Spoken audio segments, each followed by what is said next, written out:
You just never know what the day's going to bring, do you? When it comes to her dad, Tori Vernau says she would do anything because he means everything. Are you sure that you don't want to try this little putting range out here? That's why you can often find her visiting here at the Windsor Estates Retirement Community in St. Charles. Okay, so we're going to turn this corner. 91-year-old Roland Blackmarr is a veteran. And then this is our funeral honors team. In fact, serving our country is part of this family's DNA. We go back at least to the Civil War. In the family album, they even have a picture of an uncle, Captain Joseph Jones, who served at Gettysburg, in his Union Army uniform. Some of these pictures I've never seen. But recently, when Tori wrote to the government to try to get proof of her father's service during the Korean War, I wanted to make certain that, whenever he did pass on, that there would be a place for him at JB. She was told those records could not be accessed.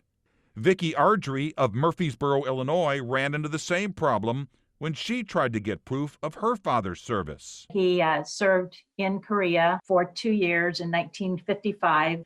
Her dad, Earl Creeth, who was also a longtime state trooper, recently passed away. We were not able to accomplish at all in probably close to 2 years to get the paperwork that we needed. The agency tasked with keeping those records, which help veterans secure things like benefit payments, access to veterans' facilities, and even burials in veteran cemeteries, is located right here in St. Louis. The National Personnel Record Center is still rebuilding its archive from a devastating fire in 1973, but now the agency is acknowledging the backlog may be much worse than anyone realized because of the pandemic.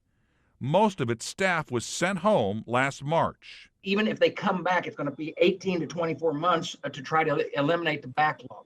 Congressman Mike Bost is part of a bipartisan group of lawmakers who called on the National Archive and Records Administration to reopen the NPRC last fall as the immensity of the backlog was revealed. I don't know why it was not rated as essential. It should have been rated as essential. Before the pandemic, 750 people worked at the NPRC.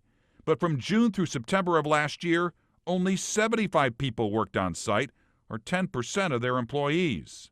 The National Archive declined an on-camera interview, but in an email, they tell the I-Team, "We recently advanced to Phase 2 of reopening, which allows for on-site occupancy of up to 25% of our normal capacity." But they go on to say, "We do not have a firm date for returning to 100% on-site capacity." They also tell us that the backlog of requests has grown exponentially, from more than 62,000 last March to more than 500,000 this April. What we're requesting is that they move quickly to vaccinate the employees and get them back as quick as possible. So veterans and their families worry. Well, keep going. Tori Vernau, who served in the Army herself, wonders what she will do if her dad ever needs skilled nursing. That's a travesty. There's no one that should have to go through this. The National Archives. There you go. You got it. Struggling to meet the needs of our veterans as the backlog gets bigger and the wait gets longer. It just doesn't seem right or fair at all to these people that served our country.